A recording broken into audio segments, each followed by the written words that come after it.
Hi, it's Mary, the Magic Apothecary, here with you again. I am here to discuss the next upcoming Sabbat and whatever else might flow into my unusually witchy mind. I'm playing some witch house music for you. There's a really cool bunch of stuff all over Spotify that I have discovered called Witch House.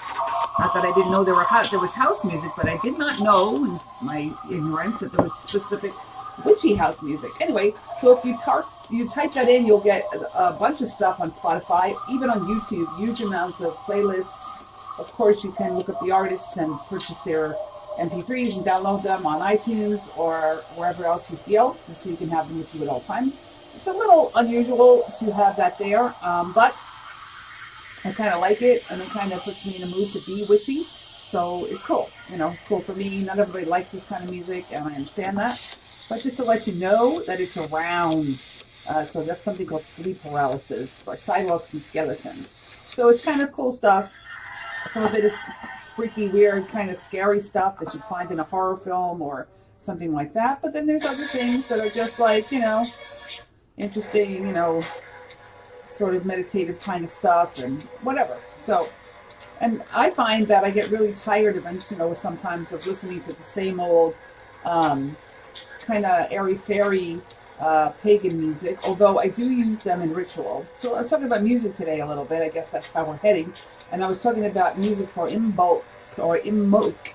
Now, lots of people say IMBOLC. This is a Sabbat that occurs in the Northern Hemisphere on February 1st, the evening up to the 31st into the 1st. And what this is a return, a little bit more of a return of light, one step further from Yule. So I'm going to find some music for that, and that's perfect because we have tons of these kinds of playlists around. So here's like all kinds of witchy music for that time of year. So we'll leave that on for us as well. We can have it in the background. So what this is a Celtic midwinter festival. Now it's spelled IMBOLC, but it is said in the Gaelic way, Imbolc, Imbolc.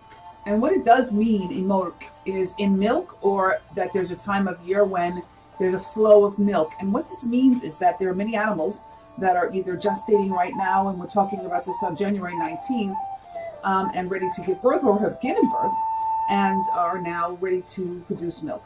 And that would include sheep and cows, and pretty much any other mammals that mate based on the seasons. So in our ancient history in the Northern Hemisphere, in places like Ireland, Scotland, England, Scandinavia, Germany, France, even up to down into Italy, all around Europe. I'm talking about a European tradition. Imbolc is a European, a Northern European in particular, tradition.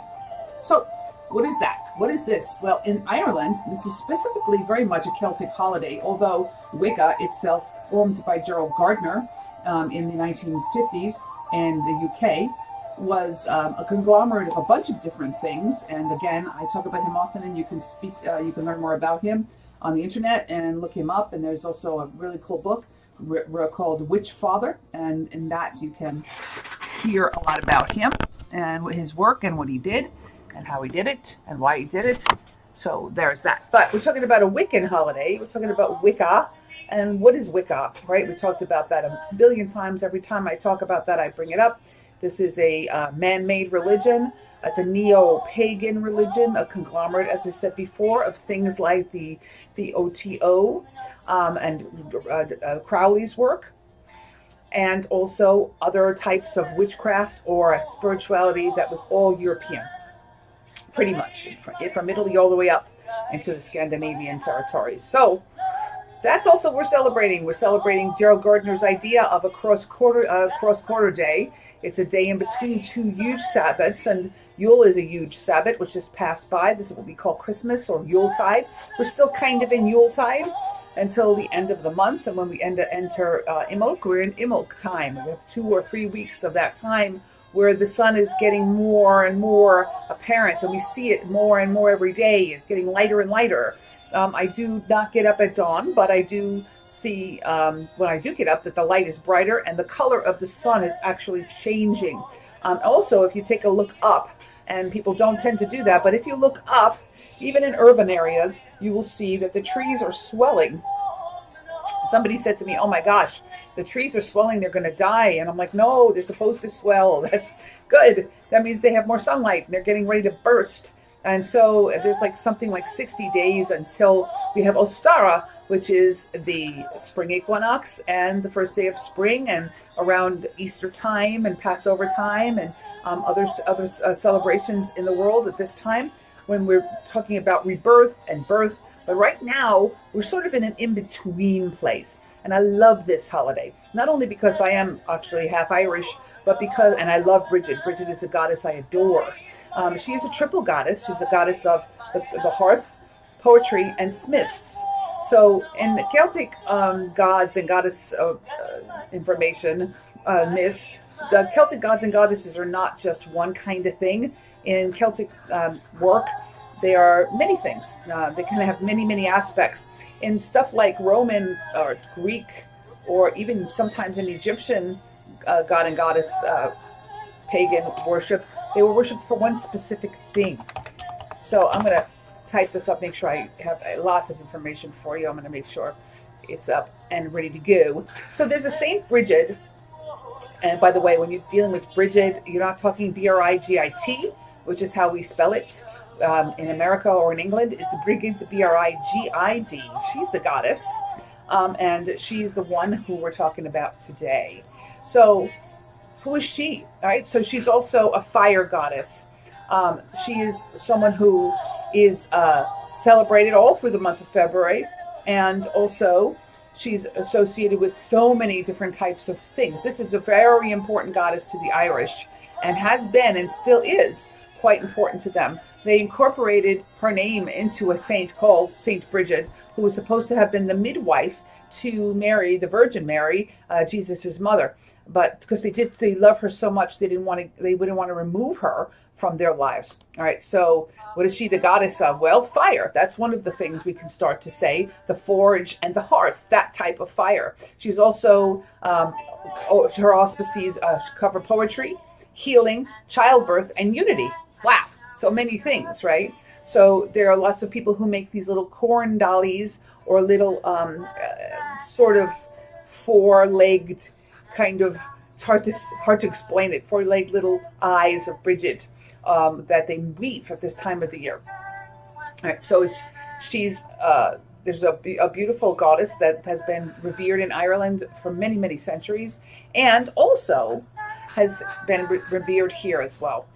In my work here, I worked with a high priest named Alexei Kondrotiev, and he had formed a coven called the Nemesinides, and this was a Greek word for the muses, but he was a Gaelic scholar, a Celtic scholar, and he spoke Celtic. And so because of him, I involved myself in a lot of trying to learn Irish, which is very hard, but also learning to play the Celtic harp and really trying to reestablish my roots of the ancient Irish. And by doing stuff like DNA through Ancestry.com and putting up trees, I have literally discovered how deep and how far my Irish roots go back.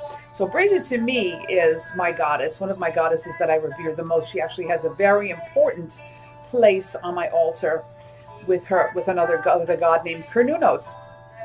We'll talk about him another time. He's also a Celtic god, an Irish god. So there's a Druid myth about Brigid that says the infant goddess was fed with milk from a sacred cow from the otherworld. And she owned an apple orchard in the otherworld, and her bees would bring their magical nectar back to earth. It's also said that wherever she walked, small flowers and shamrocks would appear. She was also a sun goddess, and her gifts were light, inspiration, and the healing energy of the sun. So, wow, so many things, right? So how do we celebrate Imbolc? Well, this is a fun holiday to celebrate because we're in between places, like I said before. We don't have the Christmas season is wrapped up and put away, and sort of just before like Valentine's Day, which is sort of sometimes a holiday for some people, and it is certainly before the spring. So what do we do, right? Well, it's a great, important part of the year, because what it is, if we're talking about the actual not just the spiritual meaning of the time, but also the physical meaning of the time. We are talking about in the Northern Hemisphere, preparing ourselves to plant. So I just received in the mail from Richter's, Richters, by the way, if you're looking to plant herbs, Richter's, Richters, that are not magical necessarily, but can be.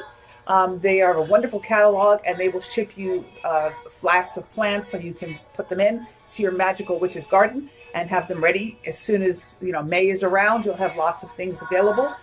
There's other places which I will actually name for you in a moment that have other seeds that are for things like belladonna and other poisonous plants that people will want to sometimes plant. And here it is, Alchemy Works. I love this place. This gentleman is a brilliant man who runs this. It's called alchemy-works.com.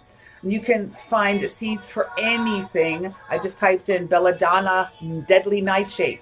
Okay, so you can also get wolfsbane and henbane and all kinds of interesting poisonous plants. And I know many witches, and specifically Christopher Penczak, who's written many, many books and has wonderful magical information, and his students do study these plants. I would love to get my hands in the dirt and start working with these kinds of magical, psychoactive plants. However, I live in New York City, and I would be very, very afraid to put any of these plants on my stoop, is where my garden is. Believe it, I have no yard, so everything's out. I luckily have a stoop in Brooklyn where I can put all my things. But if you have a yard or a backyard, you might consider planting these, but you would have to be very cautious. Why? You can have, if children get their hands on these herbs, they can obviously be poisoned, and animals as well. So any wild animals that might be visiting your yard or your fields would die. So if you're going to use these things from Alchemy Works, you need to be super cautious. People that I know that use them have luckily a space where that is a sort of either a greenhouse, which is perfect for this, or a space that's gated and with chicken wire that nobody can get in. So think about that, or you can put them out on a terrace if you have a terrace that nobody can get to. But birds will still come for these seeds, and you will end up literally killing animals. And I'm sure, as you are a witch or a witch in training, and you want to work with the Wiccan Rede, which is "and it harm none, do what thou wilt." You don't want to hurt animals who are our brothers and sisters on our Mother Earth. So anyway, that's my lecture on that. So anyway, this is the time of the year you get those catalogs in. You start honing the idea of what your garden's going to be like, what your food planting is going to be like this year. And if you can, if the earth is not frozen, and this year we're having a very warm winter in the north here in the Northeast. So if you can clean up, this is a perfect time to do that, because things are frozen and there's not a lot of pollen or indoor mold at this point of the year. It's been frozen enough so that it won't fly about, and it's a great time to clean away. Now that's outside, but inside, let's talk about the home as well. It's the same thing. This is time of the year that our ancestors, or those who still do farm as they're on a regular basis, are preparing not only the outside but the inside. People who can, and people who cook, or people who prep things like cheese or any kind of foodstuffs that will be brought in through the earth or through animals are ready to go. New hens are purchased and put in, and coops are being fixed and made. So all of this preparation is happening for us to eat through the more fruitful time of the year. So inside as well, if you are an urban dweller as I am, or if you are not, and you're somewhere luckily in the rural areas of the world, or in a suburban area where you have a little more room than I do, then you want to start thinking about it no matter who you are. It's time to clean the pantry. It's time to get things out that you didn't really use through the fall and into the winter, or it's time to use them. It's time to use all of your old foodstuffs if you can. What's in the freezer, what's in the pantry in the back that you didn't really cook, that you want to. The breads that you wanted to make, it's time to make them. It's time to start thinking about putting up medicines also for the fall, for the spring. And that's something I can talk about closer to Ostara, but this is the time of the year you start considering stuff to cleanse the liver. Like you want to start thinking about different herbs that can be prepped and used and put up for that particular thing, cleansing the liver, preparing the body for the warmer weather, getting out the sludge of the winter. So there's things like milk thistle or dandelion root that are perfect for that kind of stuff. And also, as soon as dandelions stop popping up in the spring, we're going to talk about eating those too. So this is witches' work, whether or not we want to think that way. A lot of people like to think spooky thoughts when it comes to witchcraft, and I am no slouch in the spooky department, believe me. I love the dark moon, I love the dark time, but this is not that time of the year. We're getting to the light. We're getting to the opposite side. We've been in the dark since midsummer, which is June 21st, is when things start to pull in again. And if you're becoming a witch or living just with the seasons, you're going to start to feel that pull in. At this point, it's time to expand, and we start to feel that. Also, we're in the star sign of the constellation of Aquarius, starting in about, I don't know, a few minutes for me, and it's on the 20th of January. We'll be in the first days of Aquarius. And Aquarius is very different than Capricorn, where we are right now, and where we've been through most of the Yuletide season. So it's a heavier energy. It's a more constrictive energy. It's a much more an energy prone to organization and stacking things together, building and such. Aquarius is a lighter, more energetic, much more electric sign. And here we are in the middle of the season. So Brigid is the goddess of IMBOLC. She is the goddess that is generally prayed to and worked with at this time of the year in the Northern Hemisphere. However, there are many other gods and goddesses that have to do with this time of the year.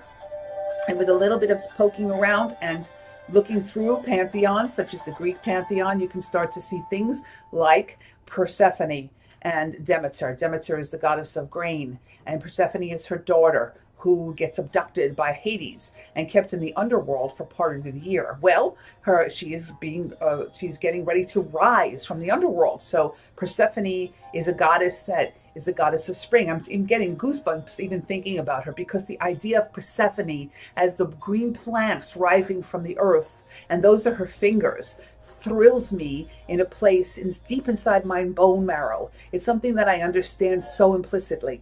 Just seeing the little shoots come up and thinking, wow, those are Persephone. Here she comes. Just gives me a great thrill every year. And knowing that she'll be reunited with her mother, Demeter, and free from Hades, free from the underworld.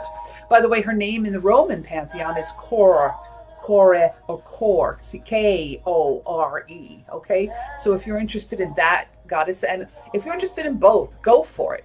I would suggest, though, if you're having an IMBOLC celebration, you try to keep that, if you can, in an Irish tradition. There are plenty of people that like to mix pantheons. I am not one of them. I have no issue with people who do it. That's their issue and their decision. I do not. I like to keep an altar separated. So if I have a Brigid altar, that's for Brigid and Cernunnos and my Irish gods and goddesses. If I have a Roman altar for, say, Venus and, whoever else, that's where they live. And if I have an altar for a Greek god and goddess, like, say, Persephone, I will have a separate place for her and her own candles, her own incense, everything made for her specifically. I don't have a lot of room in my home, so I tend to choose one and then another, and I go in seasonal movement. Also, it's a time of the year for, by the way, spring cleaning. So here's, believe it or not, it's not warm, right? So why would we spring clean? Well, if you were living inside through all these cold months, specifically from October until, March, your house is a little grody, and it's also a little grody. I said grody. This is like the 60s or 70s, but whatever. It's a little dusty, and it may be a little needing of air change. Also, it needs to be like time for cleaning behind the stove. It's time for washing curtains and windows. Believe it or not, it truly is. Inside, cleaning the inside. It's also time to think about cleaning your inside and outside.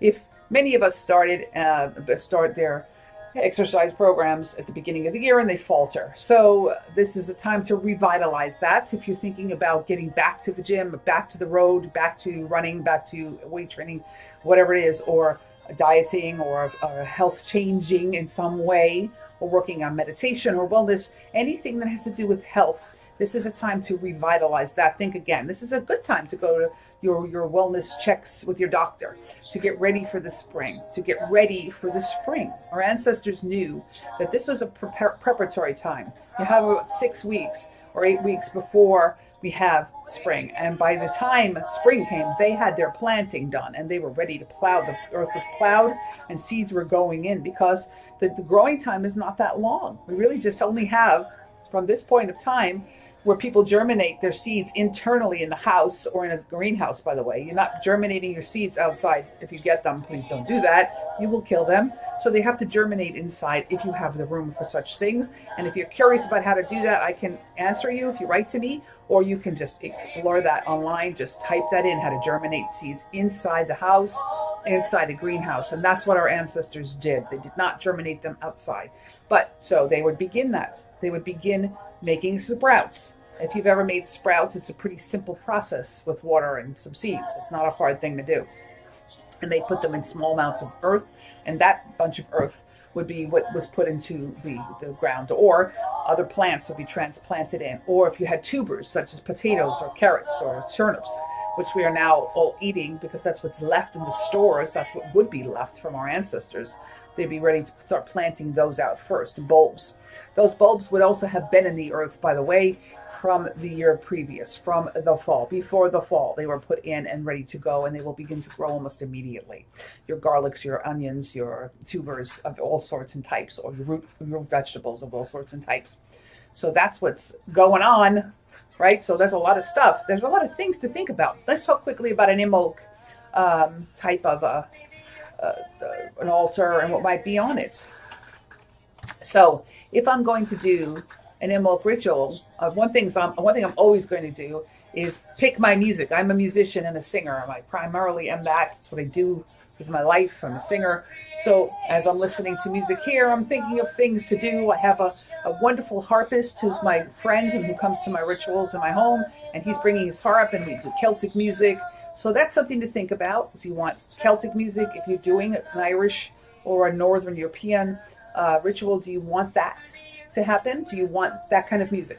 Or if you're doing Persephone or Roman god and goddesses or anything, so finding music that suits that is kind of a good thing. It adds the mood. Then you want to think about your altar itself. You want to set up a Sabbat altar if you're having people over. Even if you're not, it's a good time to revitalize your general altar.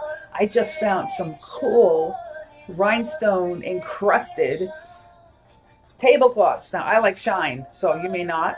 Some people are much more, tweedy and woody, and that's great too, but I like shiny stuff. I am a Leo.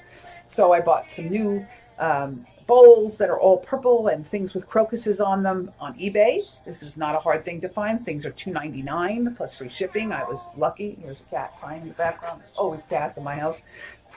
So that's something to think about. And the colors of Imbolc are white, silver, and light purple, lavender into purples. These are Brigid's colors. Are also red, gold, things that represent fire. So you can combo them up, or you can look to nature and say, well, it looks like this outside, this gray sky and these brown, kind of things. People also bring in pussy willows, which start to show at this time of the year, or buds and things that they find and that are outside, just the beginnings of things, and you decorate your altar that way. You can use a chalice that suits the time. It can be, if you want a Brigid chalice, you can use a cauldron, or you can use with a fire in it. A lot of people use a red candle in the cauldron to represent Brigid, and that is what I will be doing. I will be making a Brigid candle, and I will decorate that, and I will have my corn dollies and have that on the altar. But I will also decorate it I love to decorate with that light lavender, but that's up to you. Also, there's tons of books on Amazon or other places where you buy books, hopefully used to keep too many books from being printed and wasted. But if you find there are cookbooks, there's one called The Witch in the Kitchen that I have, and there's more pagan cookbooks or Wiccan cookbooks, and you can start to find things to make on those days. Now, Imbolc, being in milk, is a milk holiday. So get out the lactate for those of you who need it, and let's go. It's a day for cheesecake and cannoli, and a day for any kind of Parmesan pizza will work. Any kind of milk-ish soup, or any soup with milk or cream in it. So a carrot soup, which is orange with cream in it, would be really good as an idea. Just an idea, because Brigid is orange and the fire is orange. So anything gold, like a squash, a butternut squash soup, or carrot soup, or any kind of pumpkin soup, using up these things, using up root vegetables. That is an important part of this meal. Also breads. People like to make soda bread, even though it's not St. Patrick's Day. This is a perfect time for soda bread and to learn how to make soda bread, which is not very difficult. And if you have a bread machine, it is a perfect time to do that. And you can bring that to the table as well. Also, people do drink milk, and that is a thing. I end up doing, I drink Bailey's Irish cream because it sort of fits the bill, or beer, or anything that might be of Irish whiskey. And those kinds of things can be used in your ritual if you do imbibe, but if you don't, it's fine to use milk. You can make an infused seed milk with spice and different kinds of mixtures that you just gently boil. You can use chai, a chai mix or chai tea. Anything with spice in it is important on this day. People like to make spice cakes as well because Brigid is fire, and so we have spice. So that's part of it. So I would suggest you open your mind and your ideas to what you could put on your altar. Now, you can invoke Brigid if you like, and you can invoke her another god or goddess that comes from the pantheon of the Irish pantheon. Cernunnos is, as I said before, on my altar. And if I call a god in, which I may not do because it is a holiday just for Brigid, really, in my mind. But if I did, I might call Cernunnos in and bring his energy to my ritual. I might not, or I might, but that's up to you as well. I don't necessarily call in the 4 quarters for earth, air, fire, and water on Sabbats. I do that on moons, and I'll talk about that briefly because we have a big blood moon coming up on the 21st, which is the Monday coming from here. So we'll talk briefly about that, but maybe I really need to do for you guys a really deep moon ritual idea. I think I'll do that on another podcast, but I'll talk about it briefly today just to give you some ideas. So all of those things can be involved. You need to do some research if you're interested. There's a wonderful website online called Sacred Texts, TEXTS, and they have full books on there for no charge about all of this stuff. There's a whole area about Wicca and witchcraft. So what spells might you do on IMBOLC? Well, I would think spells to grow, things that are growing, things that are getting bigger, things that are expanding, things that are, getting to see the light of day, opening up to new projects, opening up to new ideas, opening up your heart to new love, opening up your body to whatever you wanted to come into, opening your home, opening your business, changing, cleaning, cleansing. Those are the things I would recommend. You can do a nice meditation on IMBOLC where you start to see the rise of Persephone if you like. You can talk about that whole myth, which is a lovely thing and to take people through or to take yourself through, or find somebody speaking to you online doing a guided meditation, which is something else I'd like to try to start doing for you all soon, as well as interviewing people and getting more information from other brains on my websites. So those things can work as spells. So cleansing, cleaning, changing. Read about it. Let's briefly talk about full moon. What is a full moon? Okay, the moon is full. And we can see it. It's full. It's got its full face looking at us. In this case, we have a full moon in Cancer. And Cancer is where the moon is exalted, where she lives. This is her home. This is the moon's home. Cancer is ruled by the moon. And this is a very important time of the year for the moon. And it's really, of course, going to fall on IMBOLC. This is a time of the year when we deal with the home. And that's what Cancer rules. The home, the hearth, the children, the mother. That's what it rules. Our emotional life. So again, it's a perfect, of course, time, and our ancient ancestors knew that. Of course, you hear in my world fire engines in the background. Apologize for that. That's how it goes in New York. But that is what this moon represents. So what's a full moon ritual? Well, it's the same idea in that you cleanse your space. You make sure that you've cleansed yourself. You think about the magic that you want to ask to happen that night. You actually call in the 4 quarters and a god and goddess representation if that's what you want. So it's time to start examining that, guys. What is that? And if you know that already, this is the time to start the preparation for it and get it ready for the full moon. And what this is when the moon gets to its fullest, we get our most energy coming into our magical lives. And so you want to have things that are ready to go. The minute the moon is, and that's 2 to 3 days after it's full, when it starts to wane or get smaller again, is when you want to have things to be removed. So now is a time to start building and putting things on the altar that you want to get bigger and stronger and more advanced. 4 quarters is something that we have to discuss. We have earth, we have air, we have fire, and water. Those are the 4 elements. And I've said this before about what's on an altar. So those you can look at, or you can look that up again in both sacred texts in the books there, or you can just review books. Or again, if you're confused about anything I say, always reach out to me either on Facebook, my website, or you can get to me on any kind of email. Also, in a full moon ritual, you want to start thinking about, of course, maybe a meditation, some kind of a thought pattern for the next 30 days or 90 days, 60 days, about whatever you're asking for. So that's a brief idea, very, very brief idea of what a full moon ritual is. And I think that on Monday, I will sit down and I promise I will really talk through one. So we'll have 2 podcasts this month. One will be about Imbolc, and then I will talk about this moon. And this moon coming up on the 21st in the Northern Hemisphere, I think also it would look the same in the South, I'm pretty sure, is an eclipse of the moon, a full eclipse up here in the North. And they're calling it a blood moon, which just means that the reflection of the Earth upon the moon and the sun makes it look red. Our ancestors used to really take this as a portentous moon because they thought it was blood, full of blood, and represented war and death. And perhaps it does. Perhaps it does. I wouldn't say that it's not true. All right, so that's Imbolc. Lots of information. But again, this is a fun, every Sabbat is its own delightful, interesting, only once in that time, like every year, the Sabbats are different because we are different and the earth is different and our energy is different and the food is different and the plants are different and the animals are different, on and on and on. So every single Sabbat is different and special and really, really, really wonderful. By the way, if you're in a place where it's supposed to be big snows, this is a good day to pull in fresh snow and get it in your freezer, because nothing is nicer than having a big chunk of snow or ice in your water dish and letting it really, really melt as the ritual goes on. You can also put it in your cauldron and let it melt around the candle that you may put in to represent Brigid, if you do that.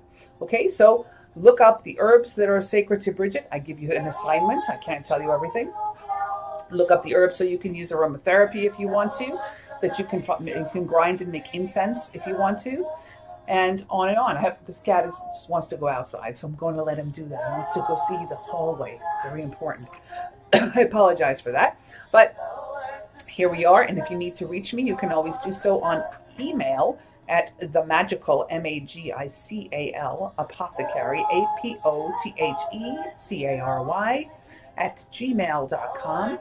Or you can find me at my website, themagicapothecary.com. Or if you prefer, you can find my products and things I make, order something for yourself or someone you love at my Etsy store. It's called The Magic Apothecary on Etsy, ETSY. Also, I have a Facebook group, which is quite big, and it's easy to join and participate there. And it's also The Magic Apothecary. Okay, many blessings, and may Brigid bring you all you desire. May she fill your home and your life with her beautiful energy. May she cleanse and prepare you for the coming season. And may she bring you all of her joy, happiness, and love. And if Persephone is rising, let her rise into your life and bring you exactly all you need. So mote it be. Thank you, my friends, for listening. And I'll be back on the full moon and we'll talk more about magic. Thank you. Bye-bye. Blessed be.